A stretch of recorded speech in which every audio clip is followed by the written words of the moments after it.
Good morning again. So let me ask you, have there been times in your life when you wish someone had said to you before what was about to happen, seatbelts, please, put on your seatbelt, get ready? That would be nice. That would be nice at times in our life where we're dancing along on our merry way, minding our own business, so to speak, and bam, something big happens. Something big happens. It might be a windfall. It might be an amazing gift or an opportunity or an event that changes your life. Might be something that we label good, really, really good. It also might be something that we label not so good. Maybe a diagnosis or an accident or a major loss. Because life happens. Stuff happens. We label it. We try to make sense of it at the time. If only we had been warned, right? We might have done something differently, worried less, enjoyed more. For instance, there's truly no way to prepare someone to be a parent for the first time. There's no adequate warning. You can read books, you can watch videos, you can interview parents, but you don't really know what you're getting into until you're already in it. At the Empower Music Festival last week, Chris and Nancy and I attended a workshop by Daniel Nahmod. And in his introduction, he started out by saying, "I've been tired ever since my wife's water broke." And that was 10 years ago. We laugh because it is so true. Nothing can prepare you for parenthood.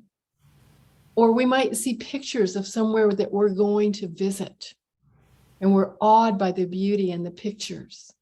The pictures cannot translate the full experience. You need to be there, breathe it in, and experience it with all of your senses. Nothing can truly prepare you. But did you know that once you have experienced a place or an event, a memory, you can re-experience it every time you see a picture or simply bring that memory to mind? That's how powerful our brains are.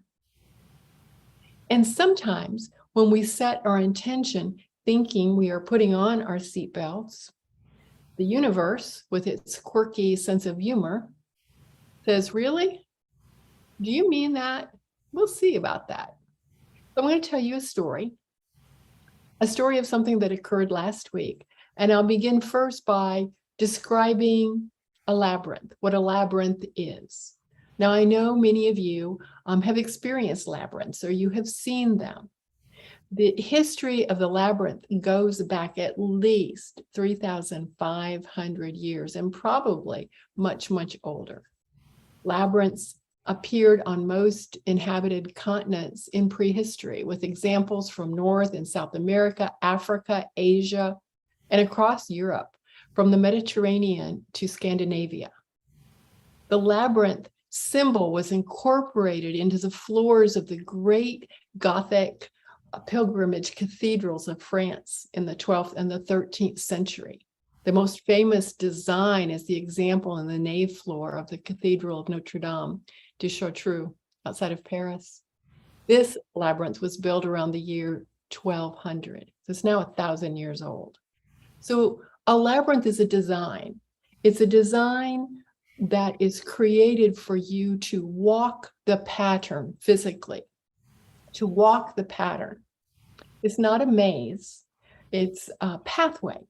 It's a walking meditation with a single path. There's only one way to go. There's no tricks, there's no choices, there's no dead ends for the labyrinth walk. It's combining an even older symbols, including a circle, spiral, and meander into the labyrinth. And it can represent our inward true selves going back out into the everyday world. There's one single entrance to a labyrinth. You walk it, your eyes have to be cast down somewhat as you watch the pattern of which way to turn, for it takes you in and back out again in this beautiful circle. Walking the labyrinth is a right brain activity, truly right brain. That's our creative, intuitive, imaginative side. And it can induce or enhance a contemplative or a meditative state of mind. It's a tool that can clear our minds, deepen self-knowledge, enhance in our creativity, allow for reconciliation, restore feelings of belonging to a community, and lead to personal and spiritual growth. We practice walking the labyrinth by setting an intention before we take our first step, and then holding that intention as if a mantra, repeating it as we walk, keeping our whole selves open to messages or guidance from spirit. Well, we have a labyrinth at Unity Village that has been there for many years. And I love this labyrinth because it's actually painted on pavement. There's a very large parking lot behind the hotel and just down the hill from the main activity center. And it actually used to be gardens many years ago when it was Unity Farm. But it's a very large paved parking lot. And half of it has this labyrinth painted upon it. It's a very wide, the pathway is very wide, so two people in opposite directions can walk. Because it's on pavement, people in wheelchairs or walkers or using a cane, it's very easy to walk this labyrinth. Now, it's the current labyrinth at Unity Village. We have a brand new labyrinth that has just finished construction. And this labyrinth has been made with 10,000 hand-cut stones.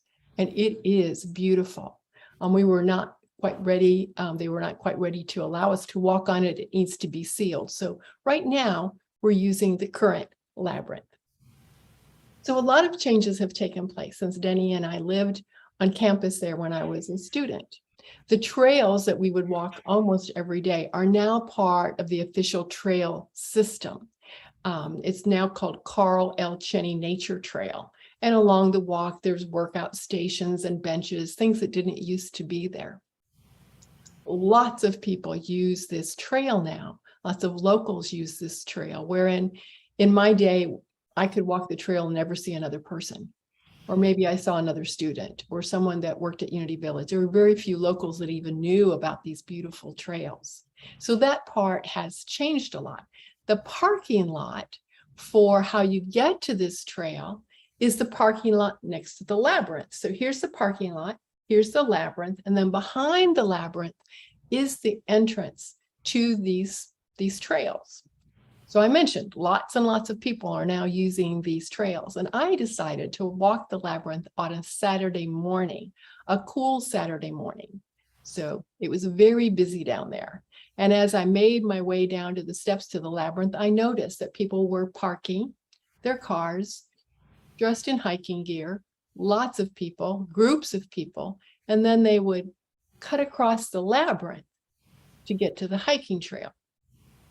So as I went down to the labyrinth to begin my walk, I set my intention. I set my intention as possibilities. That's my word this year on my white stone, unlimited possibilities, both for myself personally and with Denny and for my church community, unlimited possibilities. But I recognized that I also needed to establish a denial to help me walk this path.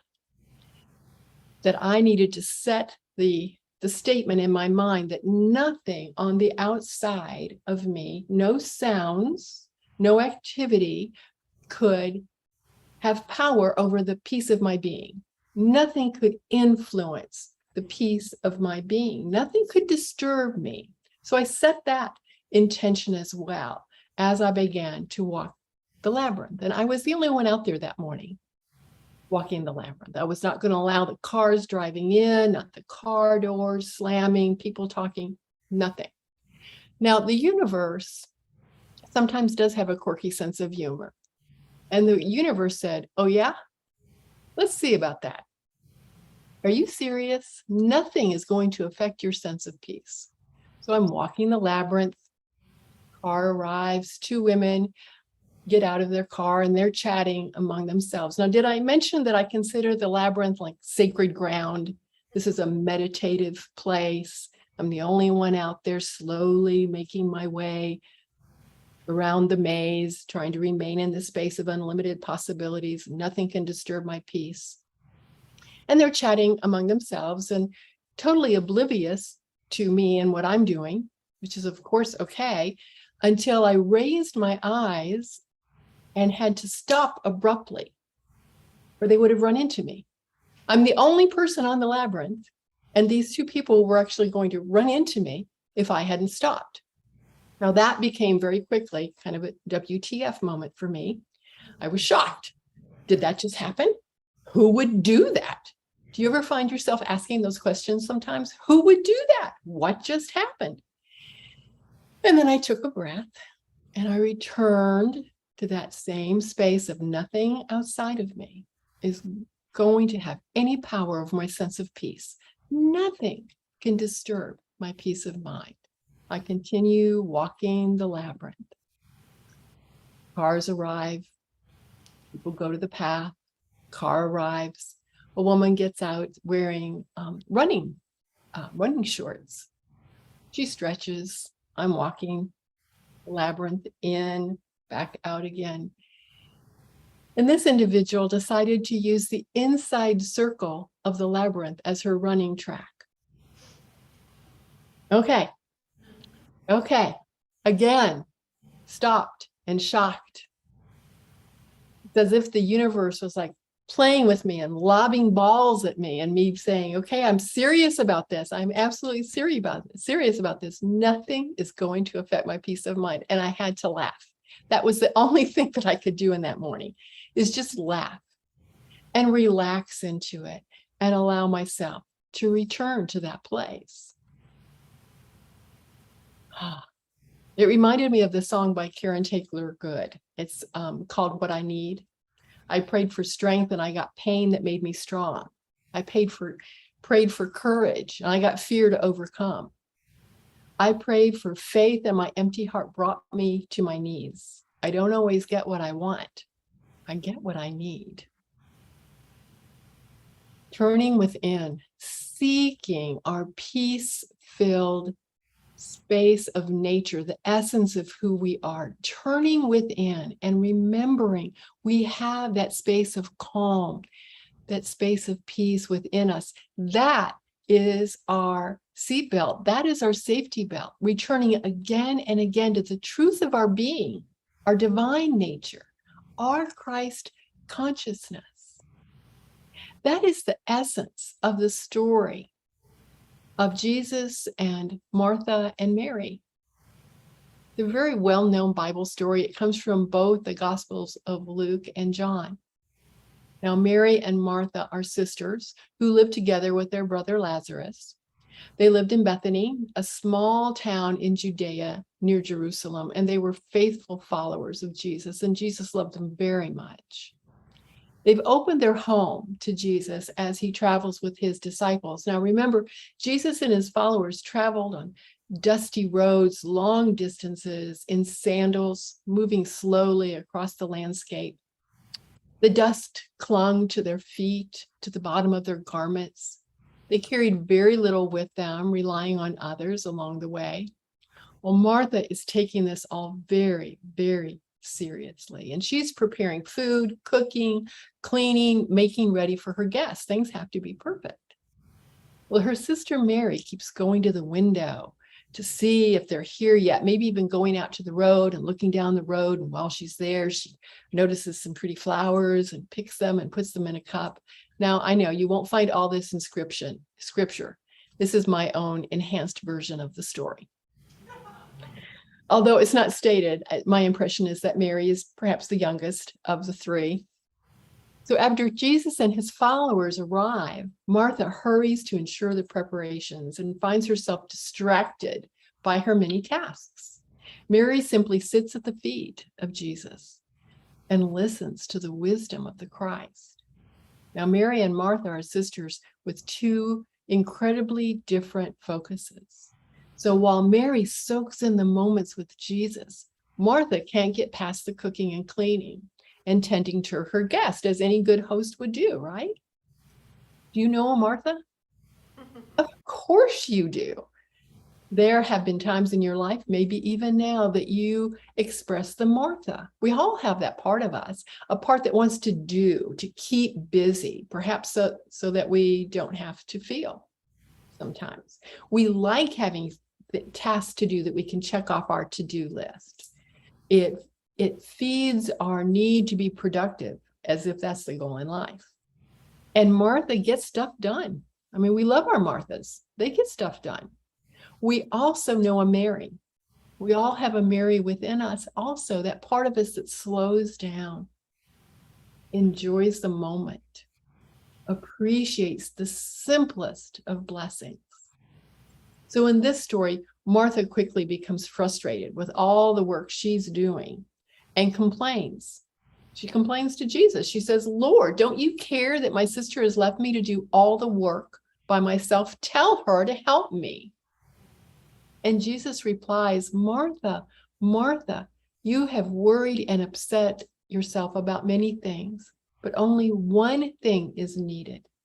And Mary has chosen what is better."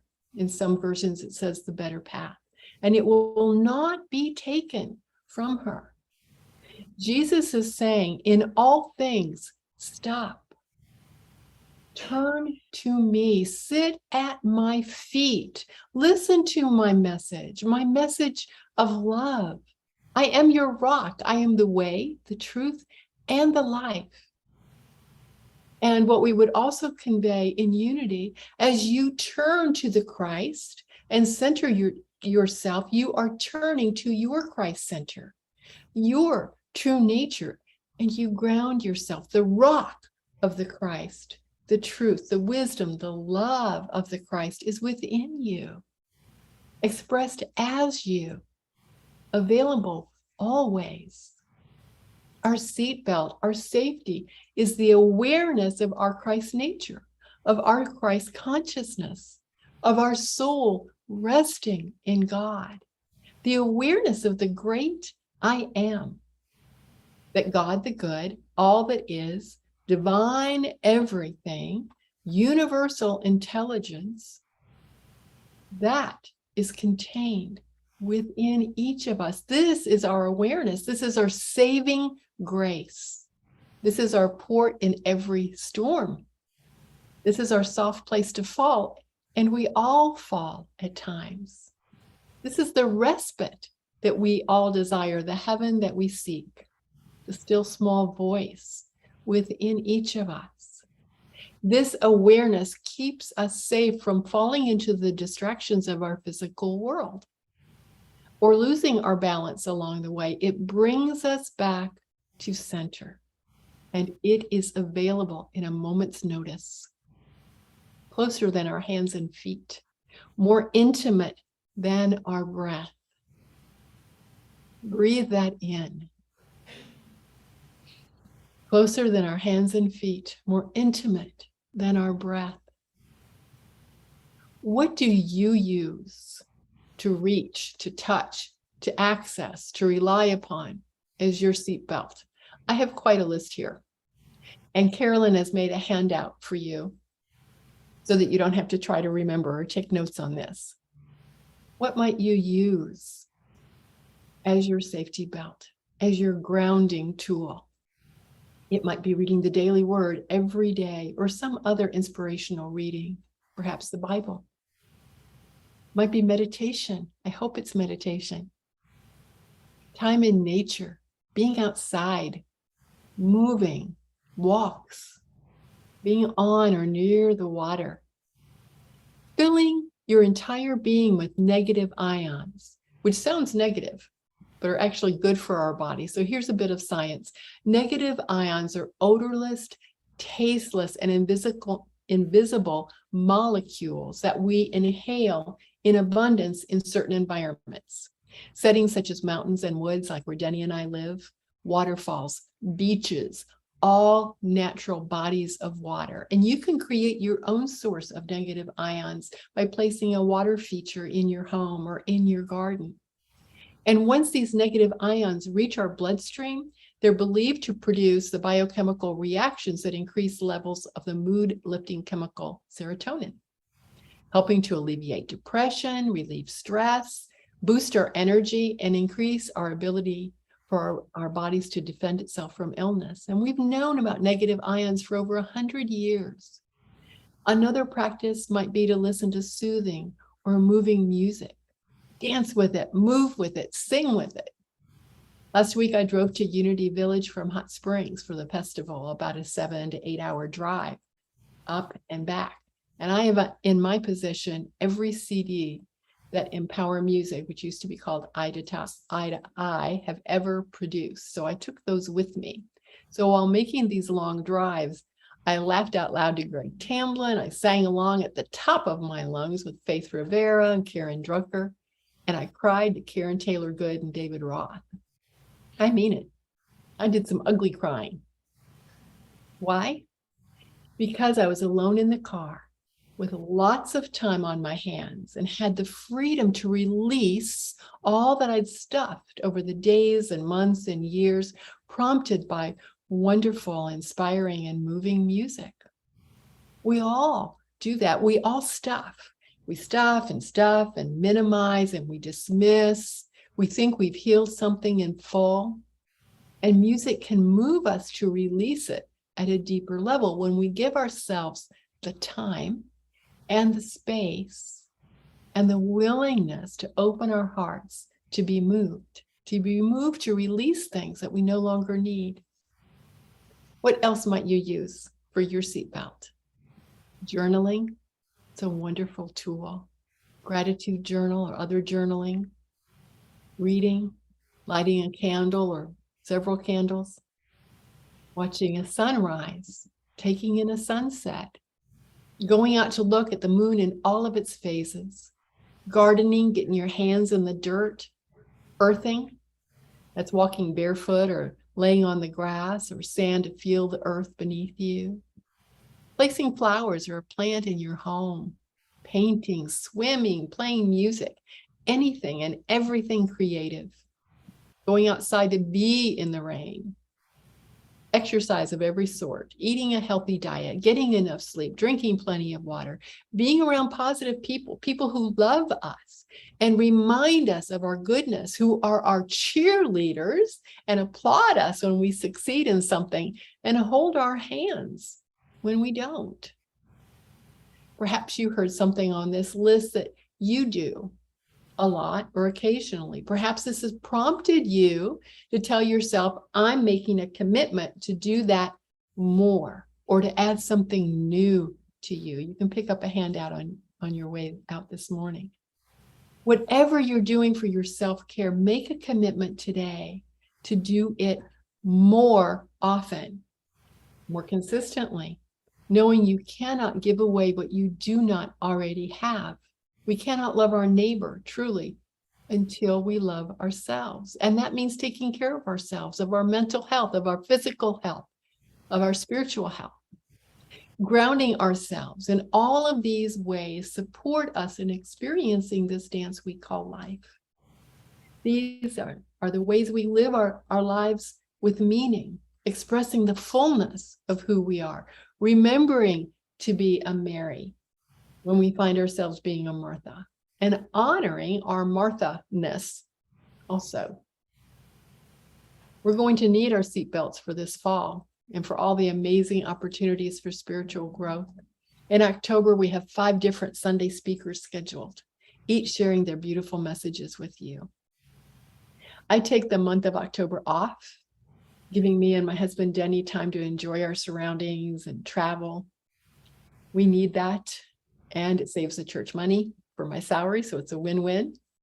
This October, we're driving down to Florida. I have a class reunion. And Denny and I will be stopping in Key West in person in the middle of the month. Marianne Davis has a special 4-part program that she's developing for us on peace and prosperity. The prayer chaplain training will be conducted in November. We have the ongoing book study that Lori Nielsen is leading now. We have a 4-hour women's retreat planned for the second Saturday in December called Fill Your Cup. Joshua Anasio will happen to be there that weekend, offering individual sessions in the afternoon and then a group session again on Sunday. And he will close the women's retreat with some energy work. I'll be back in person in Key West both in November and December. We've got the Key West Holiday Parade, the Parable of the Talents, Advent, our Christmas Eve candlelighting service, and Christmas falls on Sunday this year. That will be a unique and very special service. It will be a wild and exhilarating ride indeed. Seatbelts are required. Returning to the Christ presence, your inner being, your highest self, over and over and over again. And so it is, my friends. God bless you.